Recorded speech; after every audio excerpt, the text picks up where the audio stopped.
Hi folks, Wasasiate. If you don't know what that means how are you and clink it. Alright, I repeat that all the time because my regular viewers know exactly what it means, but inevitably all the new people go, what is he saying? So I like to tell you that. My wife's clink it, so she speaks clink it, and I've been learning some, so that's where that comes from. Alright, so what we're going to do right now is we're going to dye this, and we're going to start getting our paint on here. Now what's going to happen with this, the color scheme for this particular, they're all different, but the color scheme for this particular rifle sling is the main body is going to be black, the Michigan's going to be in red, and to be black all around these letters, and the letters be red. This portion here is going to stay natural, and then the feathers will be painted, and the beads, and that's it. We got our main body of a rifle sling here, we got our lower section, and we got our belt keeper. And the first thing I'm going to do now is I'm going to dye the backs of all of these. And I'm going to put on some gloves.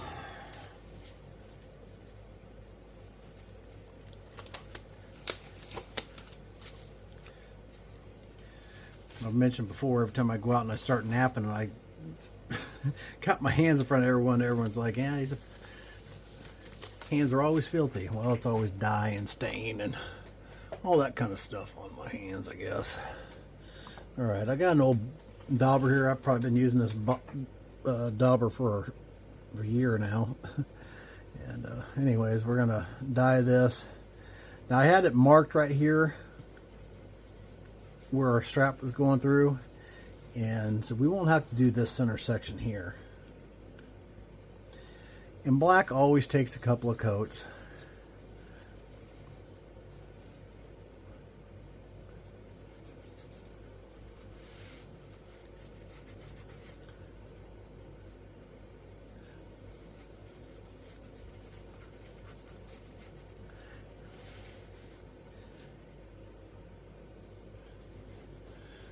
This is going to show here. Anything that's going to show is where we're going to put the dye. I try not to get it on my thing like I just did there, because I don't want to get it on the front of my rifle sling, obviously.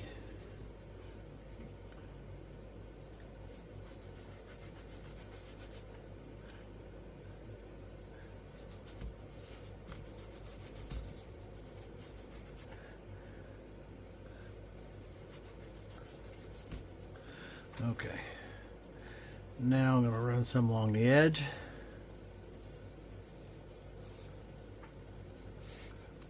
This is Phoebe's dye, Phoebe's Pro dye.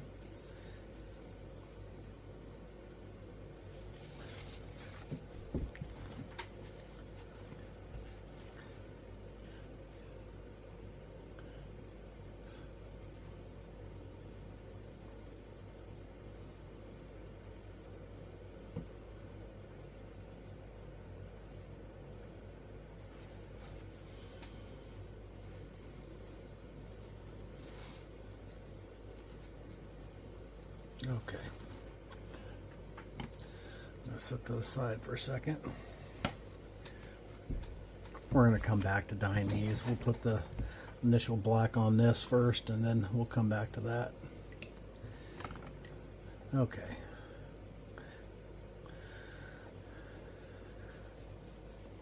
I want to just do this kind of in a swirling type motion.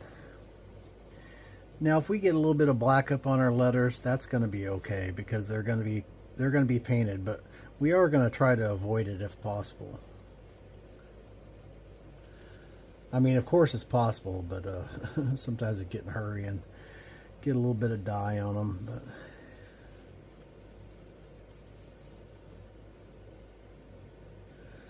we will fill the rest of this in with the brush.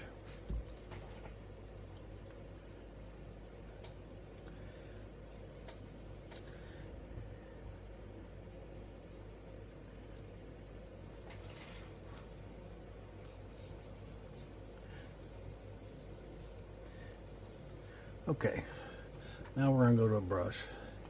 Got this brush here. I don't ever wash this brush out.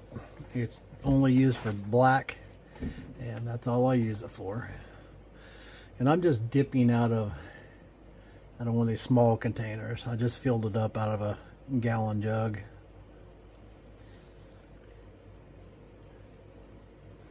And this dye, of course, flows, so it takes some practice to. You'll see how it flows when we get down here by the letters.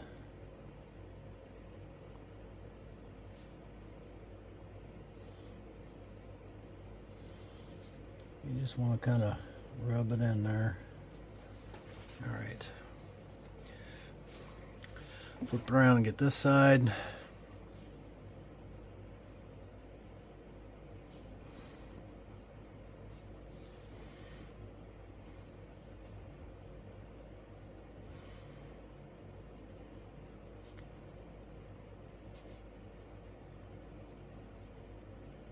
Perfect. Okay. Well, we can use that same brush for the big part of the dyeing. Take this glove off. I can't run the zoom with the glove on. Let me so that maybe you can see that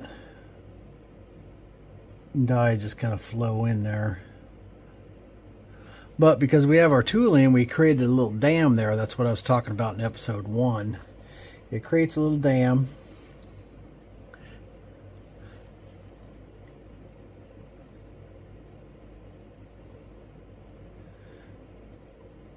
So that the dye just flows right up against the dam. You can see that just flow around there.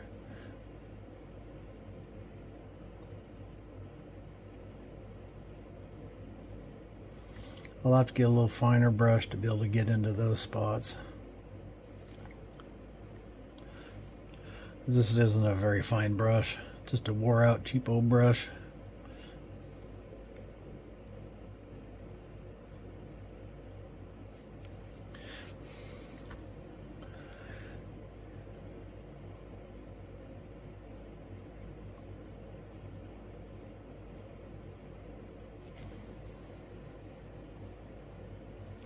This probably looks a little easier than what it really is.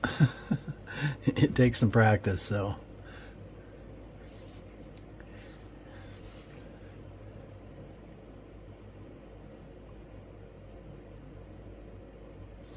Flip that on a little bit too heavy, but it'll be all right. And we got a little touch of black on our A there. Now, if this was going to stay, if the letters were going to stay natural, which I do on a lot of them, then that would be a problem. But this one's getting painted, so I haven't been, not being as careful as I would otherwise. I still don't want a bunch of stain that I have to try to cover up. But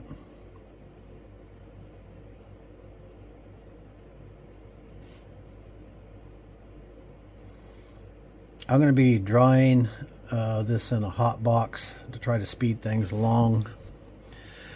If y'all don't know what a hot box is, it's just the one I got. It's just a kitchen cabinet, an old kitchen cabinet, and it's got two either 75 or 100 watt light bulbs, whatever I can get, incandescent light bulbs, of course, which are getting harder and harder and harder to get. But it looks pretty dark over here still. When I'm looking at the monitor there, I hope it's not really that dark. It looks brighter. Hold on a second here. Let's see. I don't think I turned my light up.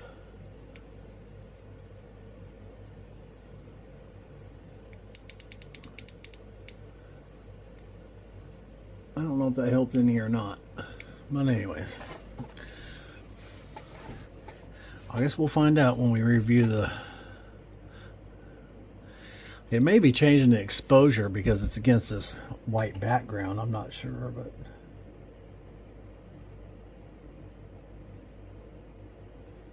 this is the first go around with this new camera setup. Same camera, just a different mounting thing, which works much better for the shop.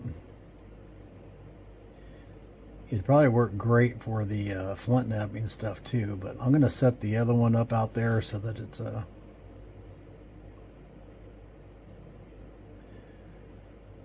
tripod out there, so it's set up out there all the time.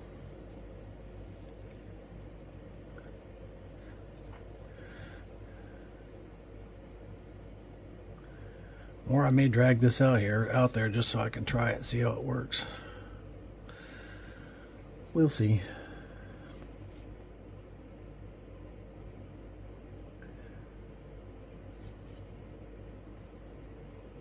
On the flint knapping side of this channel, part of this channel, when I go out there, I'm sitting in one spot and I'm just working, and I'm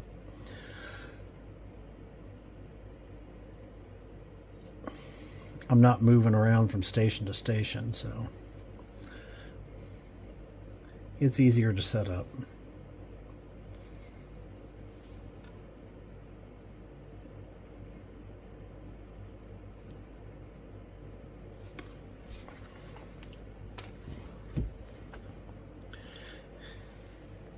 And like I said, these letters are going to be red, so if there's a little bit of black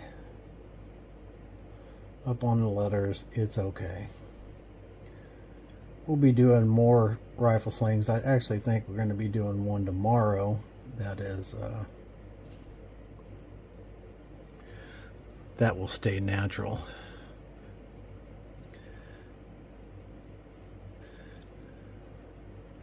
I'm not 100% sure whether or not I'm going to be doing that tomorrow or not, but I got a whole bunch of orders. I may just need a production day to get some stuff done, get a bunch of orders out. So I actually have plans with my dad on Friday if it's not raining, and I haven't got to see him much, so Friday I will be taking a day off and going and doing some stuff with my dad. So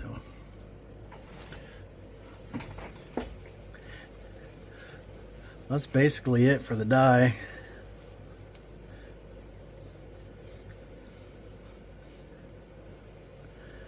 The rest will be all acrylics. I'm gonna have to check my paint supply because my granddaughter's wore me out. So hopefully I've got all the colors I need still.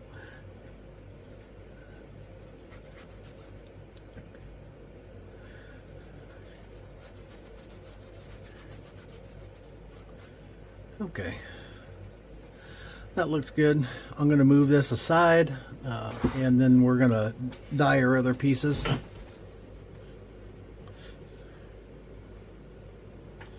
Actually, I'm going to put this in the hot box.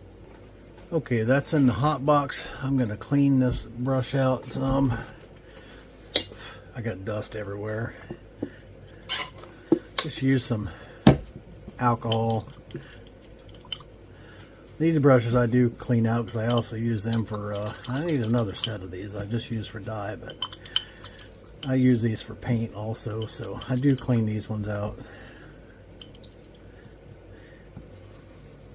I probably need a set that's dedicated just for dye and just for paint, so that would be what would be best, but we're going to do these pieces.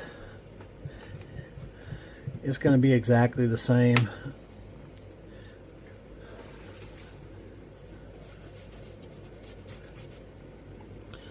I'm just going to use the dauber and just kind of flood some on there. I do most of my dyeing with the dauber and brush. I don't do any dip dyeing.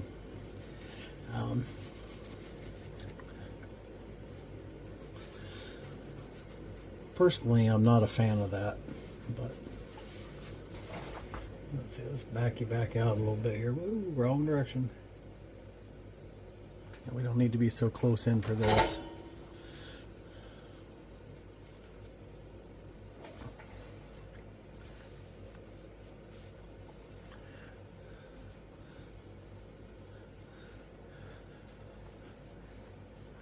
No magic to this part, and I did not finish my edges. You don't want to. I bevel my edges, but I don't do any finishing to them until after the stain's on. And the reason is, you know, I got dye all over me. The reason is because you get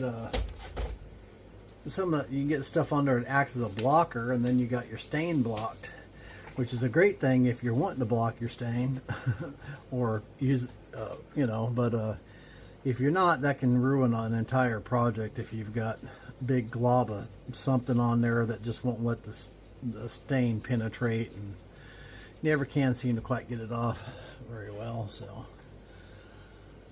anyways, if you put enough dye on, you're using a swirly motion, then your stain's going to be pretty even.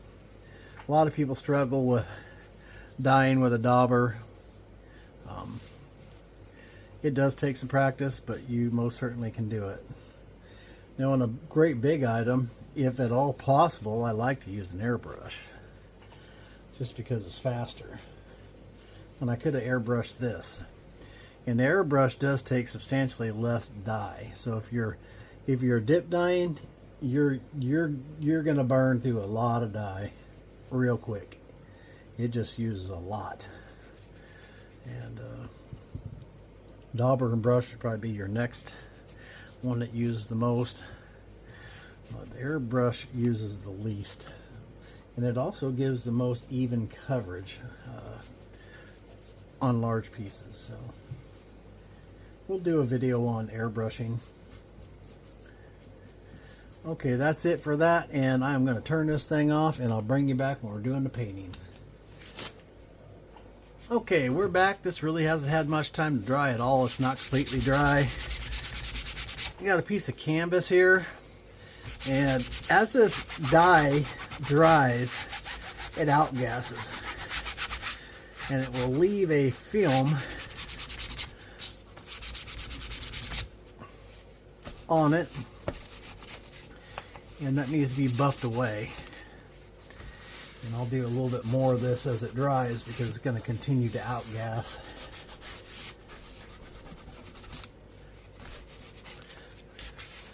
There we go. Looking pretty good. All right. So, well, my paint things are a mess. Good grief. This is what my grandkids do. I need some new ones.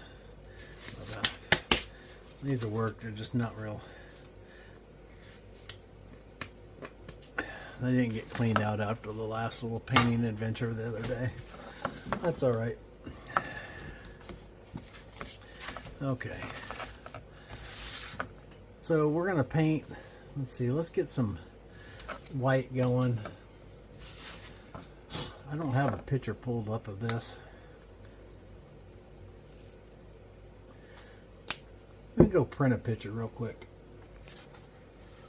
Okay, so I'm back. I went and printed off a picture of what the colors are going to look like. It's kind of a junky picture, but yeah, it's something to go by. We'll set that up there. So I make a lot of different ones. I can't remember what all the painting was like on all of them, so.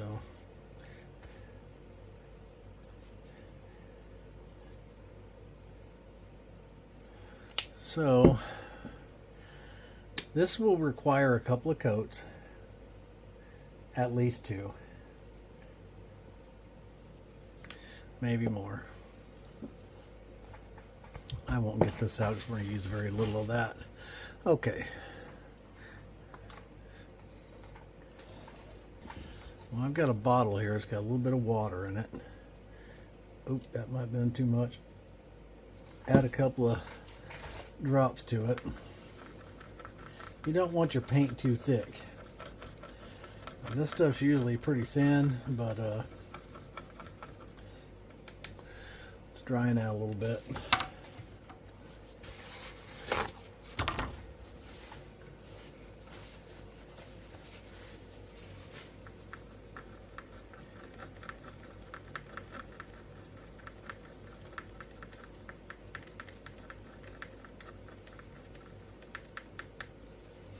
Alright, let's paint the white on our feathers first.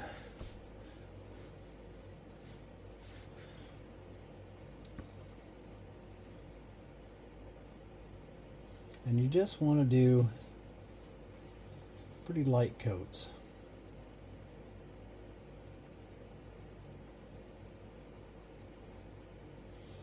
And this is going to hide some bird detail. But once it dries, some of that detail will come back, and then when we hit it with the antique, it will make it show back up good.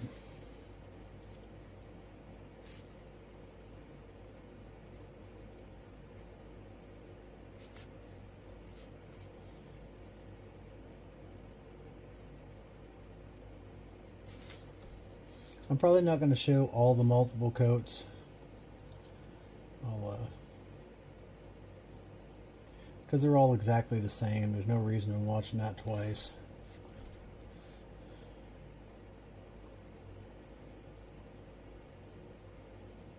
Most of you would never watch it twice anyways. Some of you hit that little speed button. There's a little speed button on there. You can speed the videos up.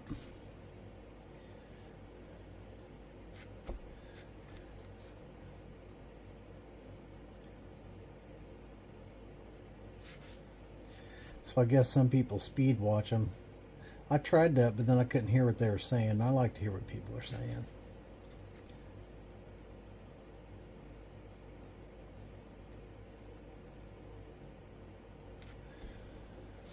We all watch different, I guess. So I'm going to put this down there. There's actually going to be some black at the end of these feathers. But we're going to put a base coat of white under them, under that.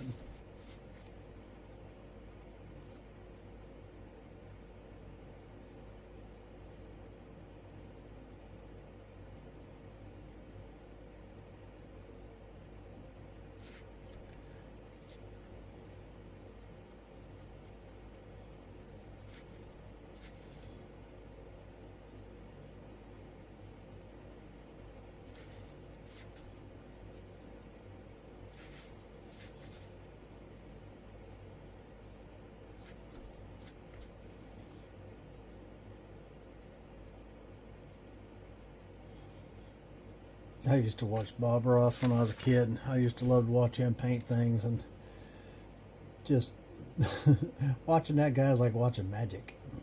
He's just unbelievably talented man. Definitely knew his way around. I don't think he's still alive. I think he's passed on. But lots of people my age, back when we only had two or three channels. He was very relaxing to watch. That was kind of his. He had a very laid back attitude.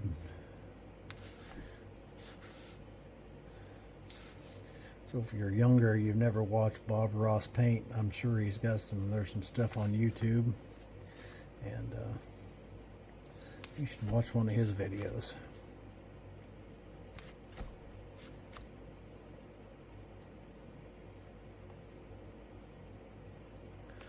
Okay, that's all we're going to do to the white right now.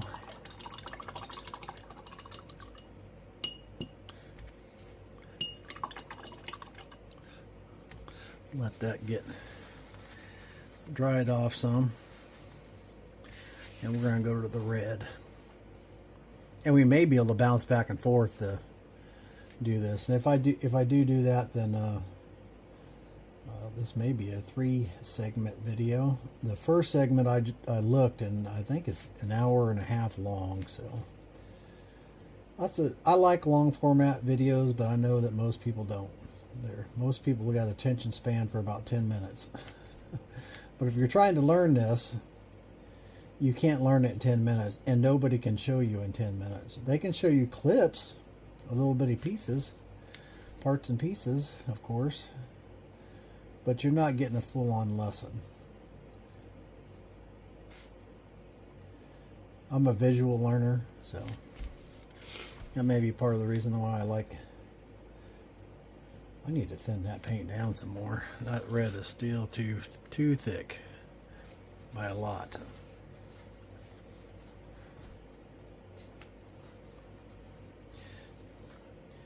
A couple more drops of water there.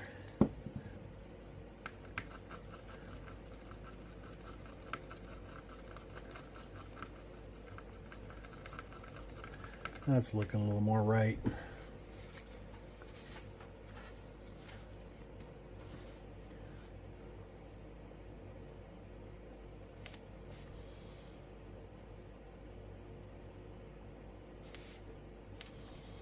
You won't get as good a coverage when it's thin like that, but it goes on smoother and the finished result is better.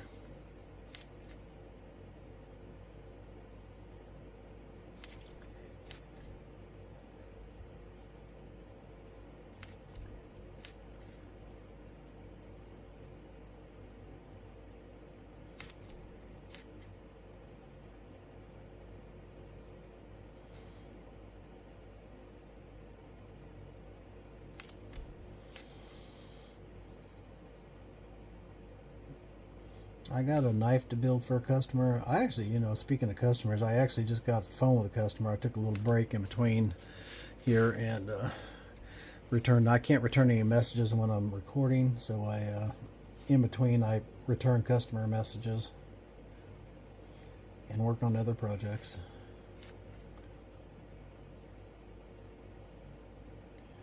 Although I've pretty much stayed focused on this project and returning messages. A big part of my day is returning messages and talking to people, and there's even more of that now that I got the channel, because I get a lot of stuff from folks and I love hearing from you guys. I don't mind that, not one bit.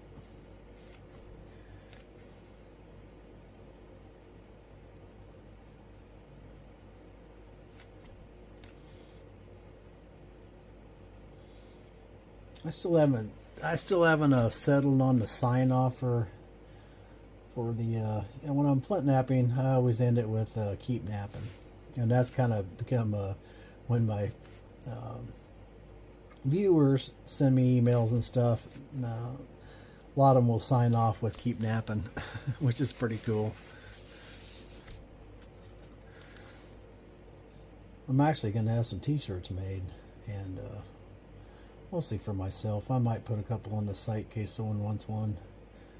If I can find someone to do them at a reasonable price. I'm going to check here in town first, but I'm going to have an arrowhead on there, some other design stuff, and then it'll have keep napping below that. That's kind of my catchphrase, I guess. But I was trying to establish one for the leather part too, so I've been saying keep tooling, which makes sense on something that you're tooling, but when you're doing an exotic inlay, it don't really make sense. So I don't know what my sign off. If you got a suggestion for a sign off catchphrase for the leather side, let me know. Just write it there in the comments.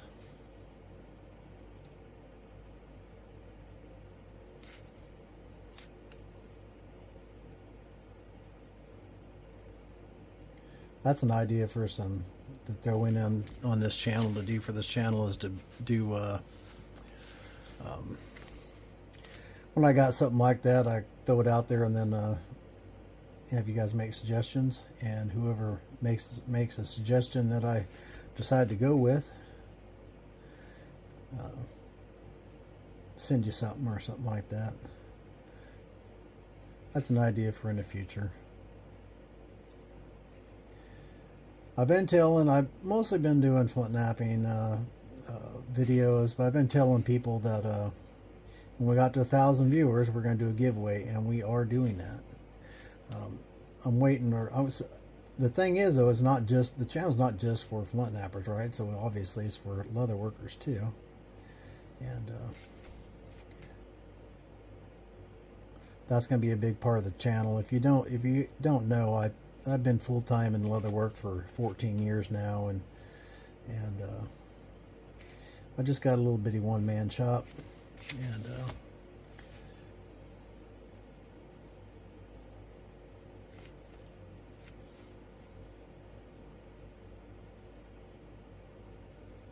but it allows me to make a living, and I sure enjoy it. It's been truly a blessing to have leather work in my life.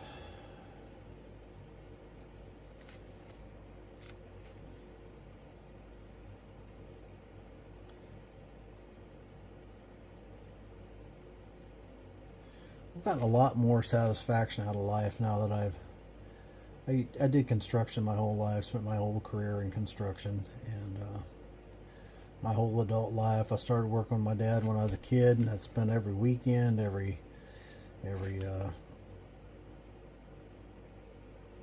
all my summers. Other kids running off playing, I was working. So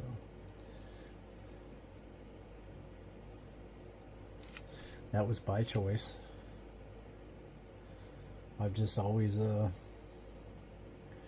liked to work, but I get a lot more enjoyment out of it since I started with the leather business and now the flint knapping, because I just always had that artistic side, I guess, that just and I didn't realize how much of an artistic side that I had until I started really doing it. But I mean, I always knew I had some artistic ability, but until I started getting after it, I really didn't know. But it all started, I closed down we moved from Alaska, and I closed my business down, and I was physically all beat up. I had braces on both arms and both wrists, and couldn't lift my arms above my head, and I was just wore slap out. We worked insane amounts of hours in Alaska. I got to Alaska, and there was just more work than you could ever possibly hope to get done, and you know, there was years that we had 2 days off in the entire year. Christmas and Thanksgiving, that's what we would have off. So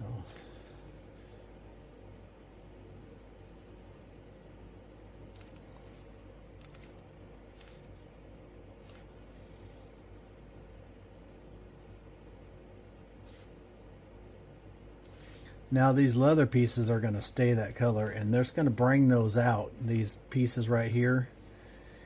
And the color, that's going to bring that out because we're going to antique this, and that's going to make that stand out so that you can see those really well.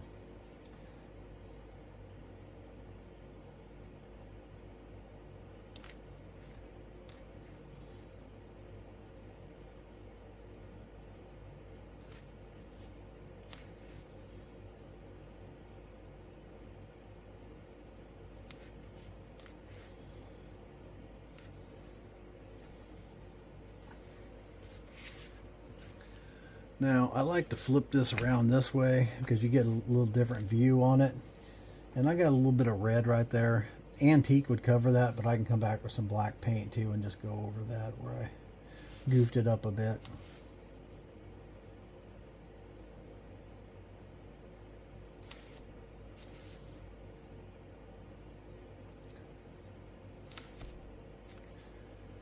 But anyways, I worked myself to death, and I come down here, shut my business, sold my business, and shut everything down, sold my house, and we moved down here. And I had to figure out something else I was going to do. I knew I was done with construction. I had to figure out what else I was going to do. And I knew I had a little bit of time. I had some money put away, and I had some time to kind of just heal up and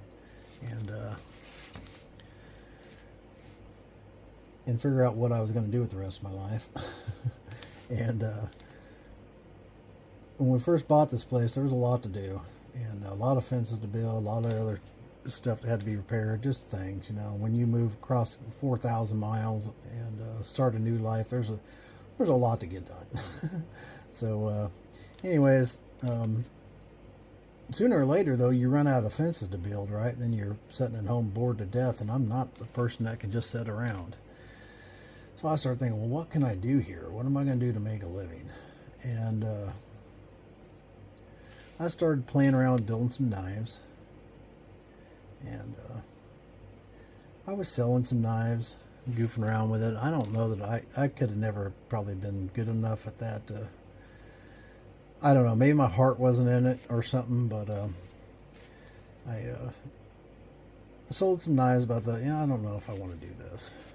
And but when I was selling the knives, I didn't have any sheaths, and I noticed that a lot of the knife makers out there, they just slap their knives in you got this beautiful custom knife, and they slap it in it's just a production cheap sheath,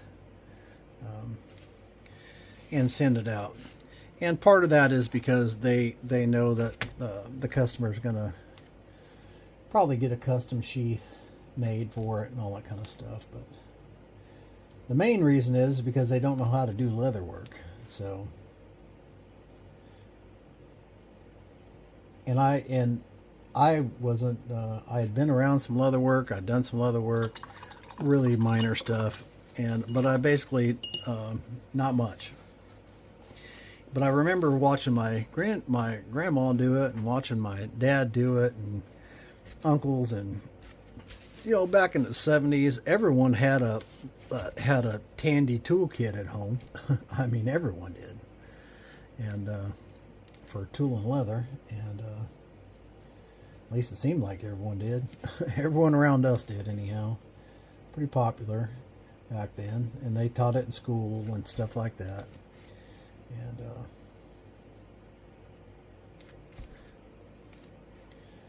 so I had some exposure to it. None of my family were serious about it like I am. None of them took it to that level, but I did have some exposure to it. I actually got some of my grandma's tools still. A wooden mallet and a rawhide mallet, and a few of my tools that I use. So that's pretty neat.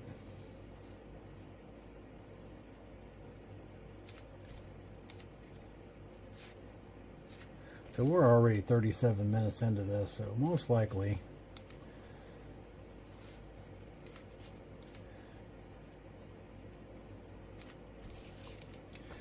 hopefully you guys ain't bored to death. Listen to me ramble on. I guess if I'm putting you to sleep, then that's a good thing too. Turn it on before you go to sleep. Let it run. And I don't mind talking you to sleep. As long as you're watching my video, I guess. But y'all hit that like and subscribe button if you don't mind. If you're getting anything out of these videos, you'll be helping me out a lot if you'd hit that button. So I'm gonna dab on a little bit of turquoise, and I'm gonna, well, maybe I am. That dude is seized up.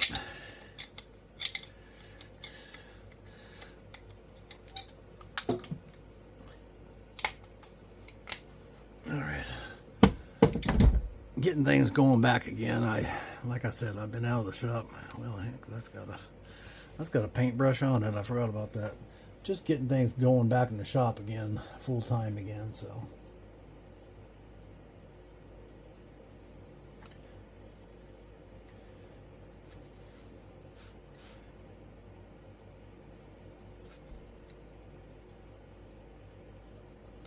Just put a little turquoise on a couple of these beads.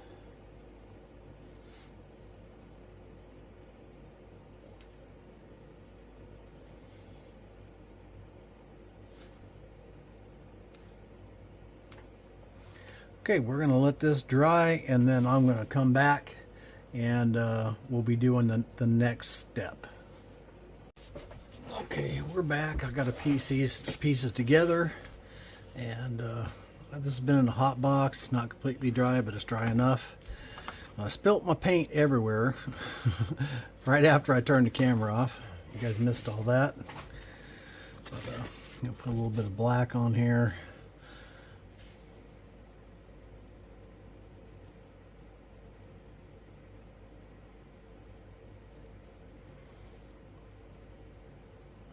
It's going to be on the bottom part of these feathers.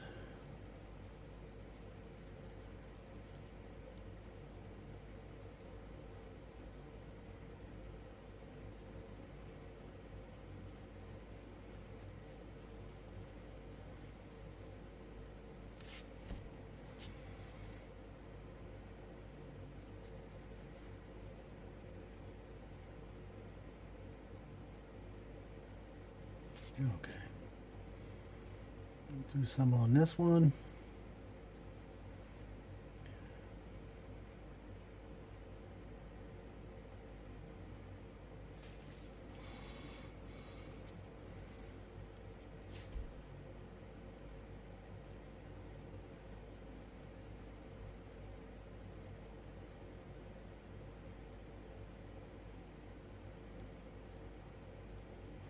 And if you let your brush get a little bit dry and then just pull some little blending pieces up like that, then you'll be good.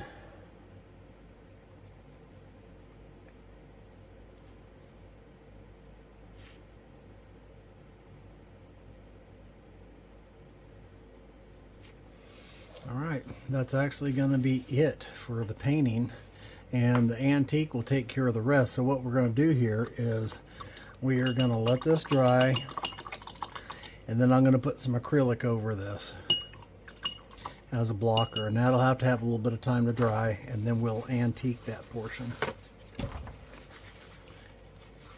So that's it, and we'll come back for the antiquing portion after this dries a little bit. Okay, so that's dry enough, and I'm going to put the acrylic on here so that can dry. And this acrylic is going to serve as a blocker. So, just a second here, and yeah. This container's just got some acrylic in it. Any acrylic that you have will be fine. Well, that's a little dirty, ain't it? Must have been some dust in that brush.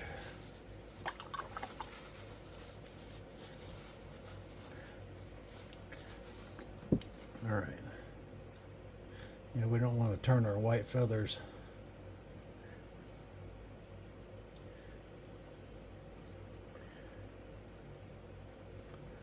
I just flood that on there.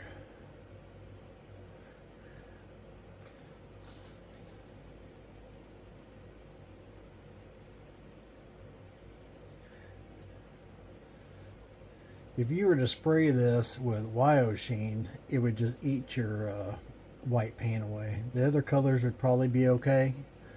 It might lighten them a little bit, but it would completely eat your white away.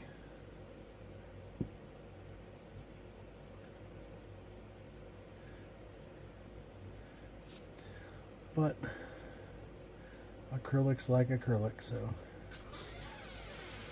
And what I'm going to do is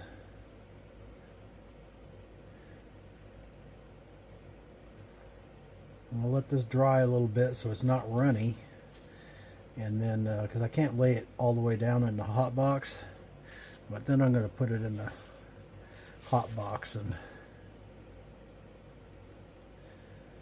speed the drying along a little bit. So that's all we're going to do to that. That's going to dry, and then we'll come back and put some antique over this, and then we'll be down to the final assembly. Hey folks, alright, so we're back here and we are going to slick our edges. Well, we're going to do one other thing first. So like I've told you before in other videos,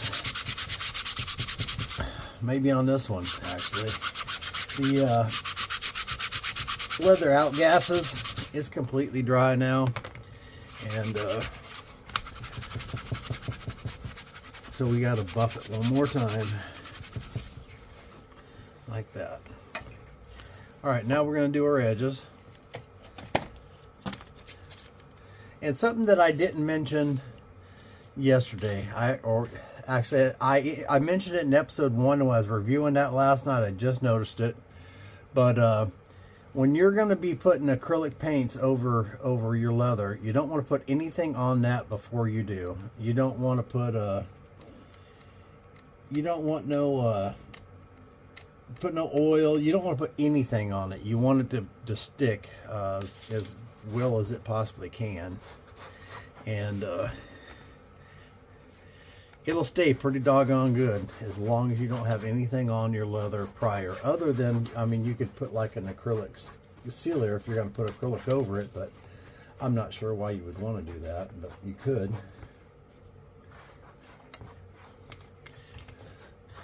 Maybe there is a mystical, magical reason for doing that. I don't know. I've never heard anyone ever doing that or know of a reason for doing it.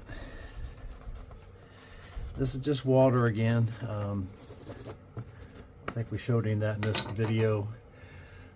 Well, I showed you the blue water, right? It's got the, in episode 1, it has the mouthwash in it. Just for extra insurance, to make sure your leather doesn't mold when it sits wet for a long period of time.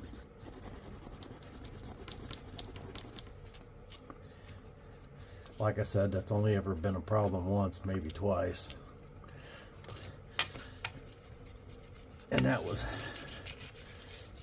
pre-mouthwash.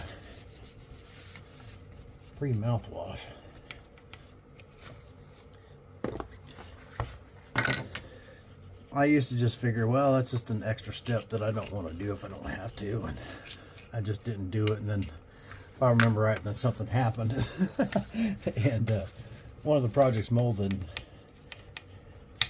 I changed my mind on that. So it's all about elbow grease. There's no need to sand this because it's just a single layer.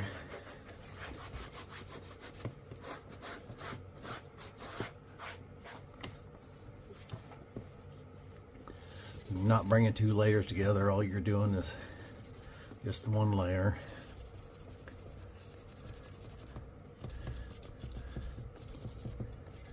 Now after we finish this and the edge dries just a little bit, we're going over, we're going to do our antique.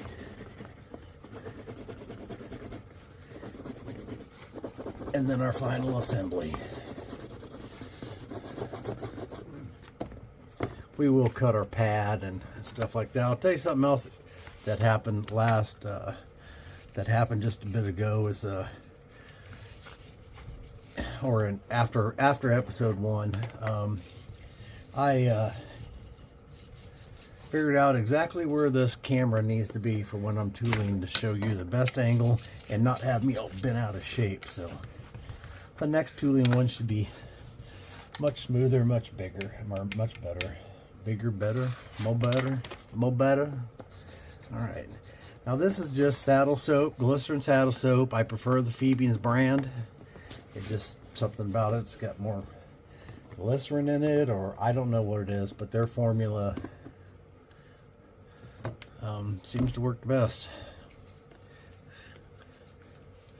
I'd like to tell you that's just my imagination, but it's not. I've tried them. I probably haven't tried all of them because I don't know how many brands out there is, but I've tried quite a few different ones that the feed and seed stores had and whatever, you know.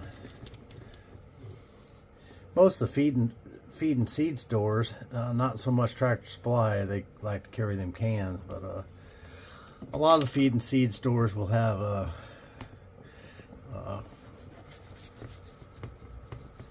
Phoebe's saddle soap.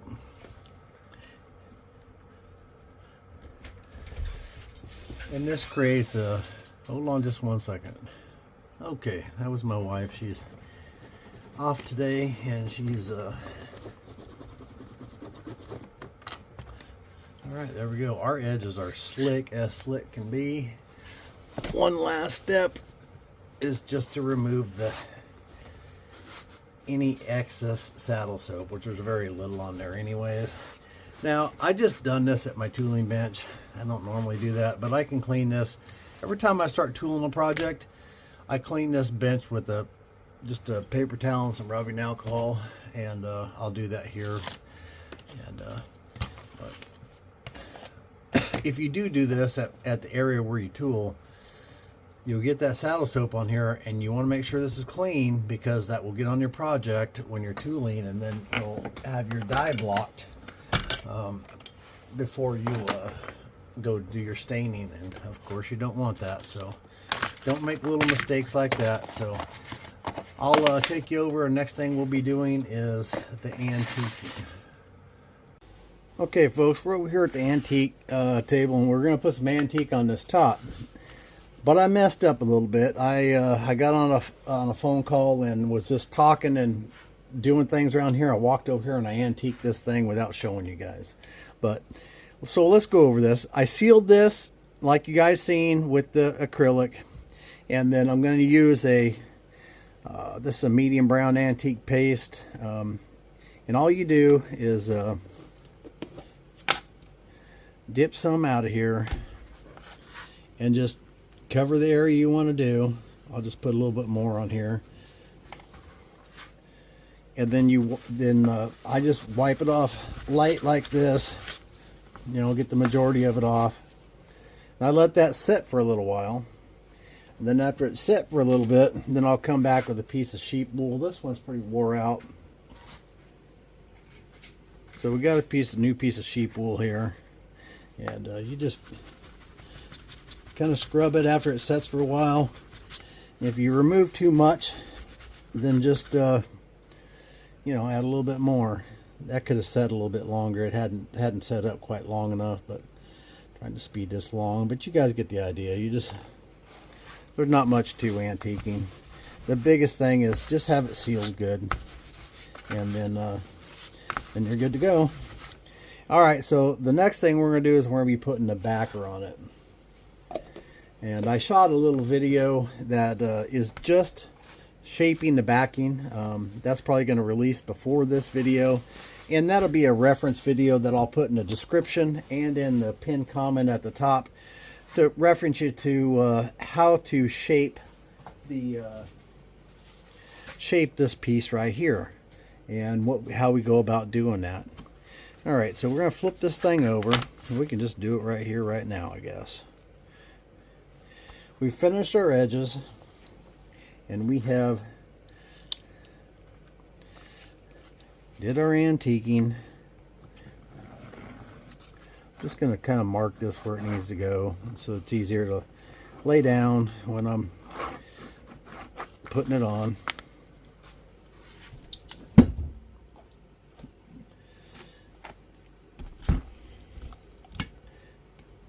Again, this is Masters. You can use Weldwood or any other brand contact cement that you want to use. I'll tell you something I started saying in episode 1, so we'll make a little correction. So those of you that are following along, paying attention, then you'll know the rest of the story. And those of you that don't normally, there's all kinds of secret little stories in there. So if you only watch the beginning and the end, you miss these things. But anyways, I started telling the story about Kathy Flanagan, and my ADHD kicked in, and all of a sudden I didn't finish my story. But let me spit it out now before I forget again. I was talking about something Kathy Flanagan taught me in a class of hers, and that was that you can use a heavy cardboard, not a corrugated cardboard like this, but like it's a thick cardstock kind of cardboard. You know, probably about yay thick, 1/8 of an inch or something like that. A little bit more maybe, but no, probably about 1/8 of an inch, I guess. And by using rubber cement, you don't want to use contact cement because you're going to want to be able to peel it off. So you put that cardboard on the back of your project with rubber cement, and what happens is, and especially on thin leather, so you'll see me do this sometimes when I'm tooling thin leather. I'll put it on there, and then you got that cardboard there, and then when you're making your impressions, the impression actually goes into the cardboard some, so it kind of pops out the back just a little bit, but it allows that impression to be just a little bit deeper. And that was a great tip from her, and something you can use if you're tooling on thin leather. You can put that cardboard on the back, and it'll allow you to get a little bit deeper impressions. All right, so we're going to let this dry, then we'll stick it down, then we'll throw our back piece on, and then it's time to stitch. Okay, so I thought we'd go ahead and throw, while this is drying, we're going to go ahead and throw a coat of glue on the back of our suede leather. This is just a really thin, probably 1 ounce, 1.5, 2 ounce, 1 ounce probably, something like that. Suede pigskin, available at any leather supplier for the most part. If you're in the leather business, and you are in the leather business now, then you already know. But if you're considering going in it, you're going to find out that you have to do business with a lot of different suppliers to get what you need, because there isn't not a single one of them out there that's a one-stop shop. Not when you're doing this professionally. Definitely not. So, okay, we'll be right back. Okay, let's go ahead and stick this down here. I had another little piece of exciting thing happen yesterday after I shot the tooling portion of this. I finally got it off camera, straightened out how the tooling. So now you're going to be able to see the tooling traveling all the way around. I don't have to be in some awkward position looking goofy and feeling goofy. So there's another little exciting little piece. So the next one we'll have the tooling portion of it should be much better. So I'm excited about that. I really need to get out. I haven't flint napped in quite a while. I think the last point I made was the point for the beginner boxes, which that's been a little while. I usually try to flint nap something every day, but that has not been the case lately. So alright, so we got this glued up, and we're just going to let this dry a little bit and then tack up, and then we'll stick it down, then we'll go to the sewing machine. Okay, so we're going to stick our back run here and then run over to the sewing machine. So this backer's cut a little bit larger. I got now folded it all up. Don't fold it up on itself, so that there's no mishaps when you're laying it on there. I'd rather waste a little bit of leather around the edge than stick it on there and have it all cockeyed and not cover it and everything. So cut it a little bit bigger.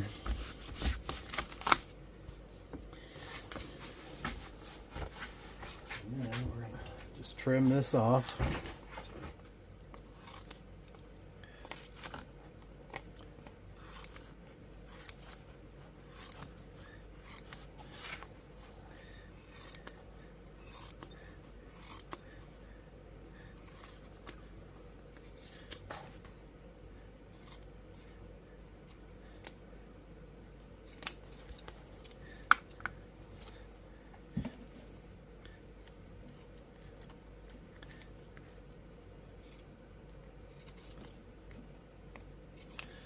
So after I take this over there, we're going to do, I'm going to stitch it. We'll do the final assembly. And then I put a little bit of sealer over the top of this antique. And because we used a heavy acrylic over the top of this painting, now I can come back and do my final little spray with some YO sheen out of the airbrush. And then I'm done.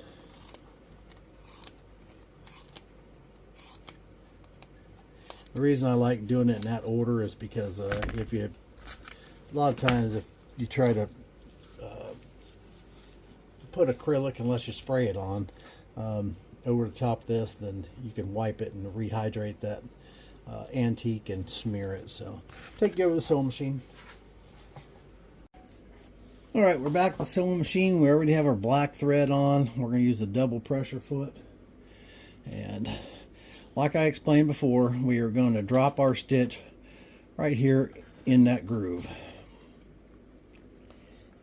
And that will be where it's at. I believe you guys can see good enough there.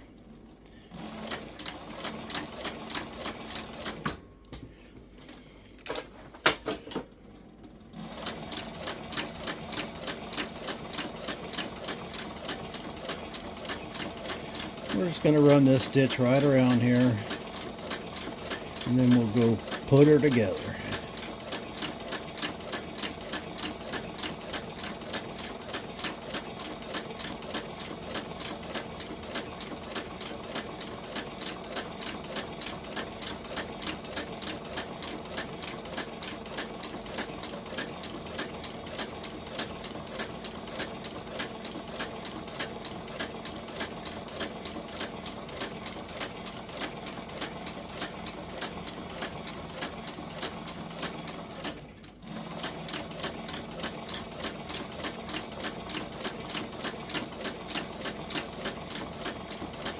If you're gonna go in the leather business, you'd most definitely need a sewing machine. I've said before, there's no way that you can hand stitch enough stuff unless you're just getting an incredible amount for your stuff. There's no way you can hand stitch enough to make a solid living that I know of. I don't know anyone who's doing it, or that I know of, and not making a really good living at it. But so sewing machines is expensive, but it's a big part of, if you're going in leatherwork business, that you'll need, and even hobbyists if you don't have to have it. I hand stitched for years until I could afford to get a sewing machine, my first one, and then just kind of grew it from there. So that's it for the sewing. We're going to go over to the bench and do our final assembly. Okay, see you over there. Okay, so we are ready for final assembly. I don't know if I want to zoom in any or not.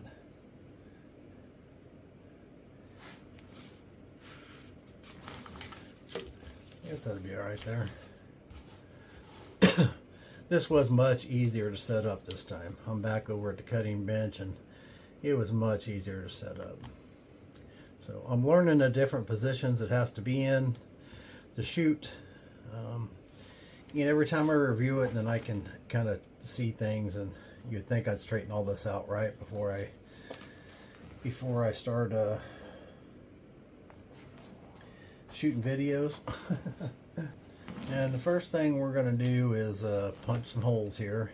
Now, we marked out these holes here, and I'm not sure how this is going to work in the template set, the acrylic set, because it's so narrow, but all the parts and pieces of these will be in those template sets.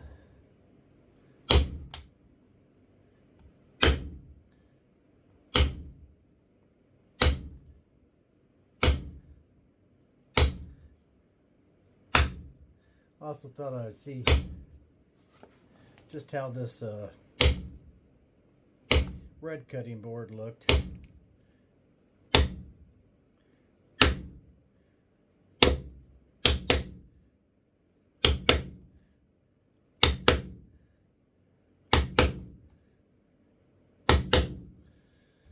Alright, so we got those punched, and I'm punching these with a 7/32. Now, we gotta pull this up and trim this back. You don't want that sticking past your hole there. Same thing with trimming the top up here.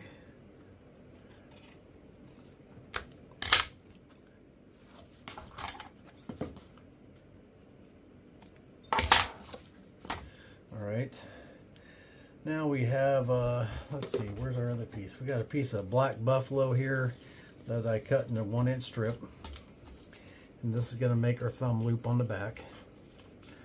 I just guesstimate the length I wanted. If it don't look right, I'll cut it a little shorter. I like it plenty big enough to get a gloved hand in. So you can get your thumb in there, no matter how big a glove you got on, you can get it in there.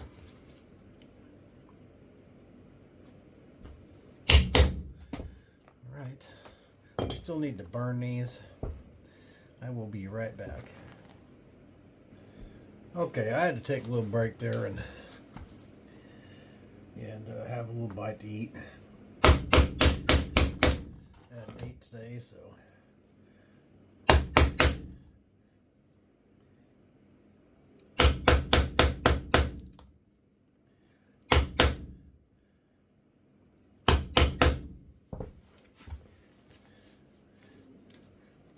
That piece didn't pop out there.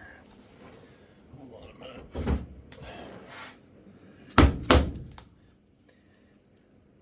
I like to use this dead blow hammer rather than my mallet when I'm doing this. And normally I don't do this at this table.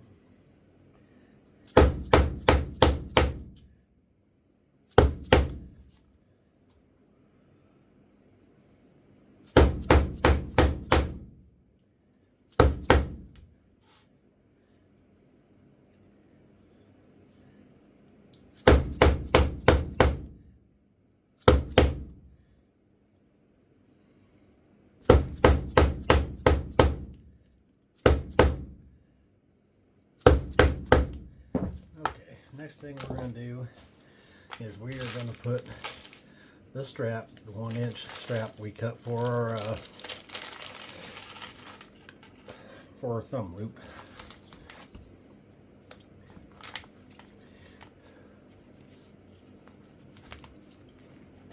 And you always want to put a little bit of blue Loctite on this particular screw because this thumb loop rotates, okay, and you don't want your screw, that rotating action will loosen this screw up no matter how much you try and tighten it.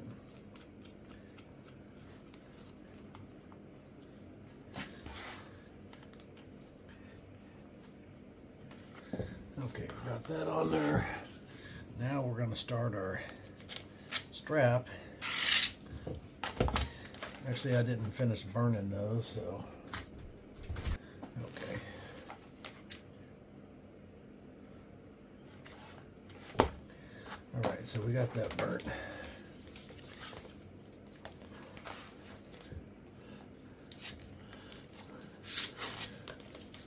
Just gonna weave this in and out of here, just like this. And like I said before, if you're a potential customer and you're looking at this video and you want to have a sling or something else built on video, I can't promise you that I will do it because it's very time consuming, but if you want it built on video, when you go to the website, DannyCollinsCustomLeather.com, just write in the notes to seller at checkout that you would like it done on video if possible, and I will see if I can accommodate that. Okay, this is our piece that we cut for our belt keeper.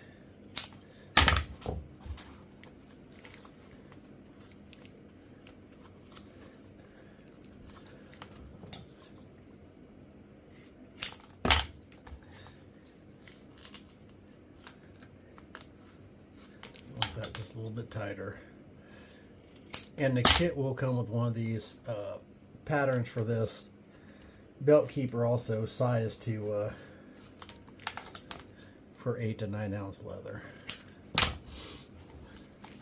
because your length on this is going to change depending on the thickness of leather that you're wrapping around, of course.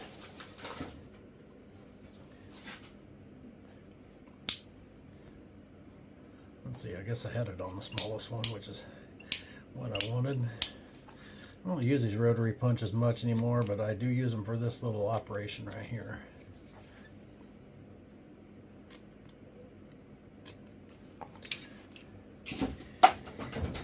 And again, I like to use these type staples right here.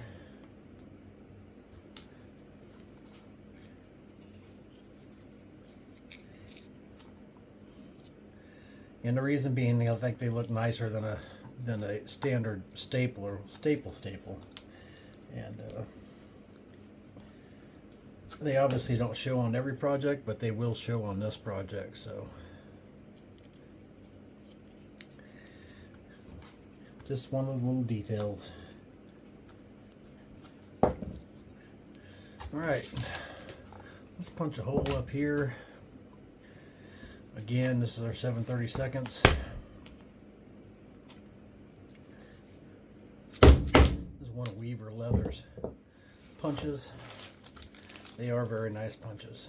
They're very expensive, but they're very nice. At least I think they're kind of expensive. But I don't know. It is made in the USA. I don't mind. I don't care what it costs. It's made in USA. I'm okay with it. So if I'm paying a little bit extra because it's made in the USA, so be it. They are really great punches. Alright, so now we are going to run our strap through here like this, back through like that. You want that fairly snug when you shove it back through there. Now, I do not Loctite these, but I do tell my customers, or recommend to my customers, that once they get it adjusted to them and their rifle, that they put some blue Loctite on there. And then you have, of course, have quick disconnect sling swivels and all that kind of stuff, so you can just pull your sling off if you want to, and it's not really a big deal.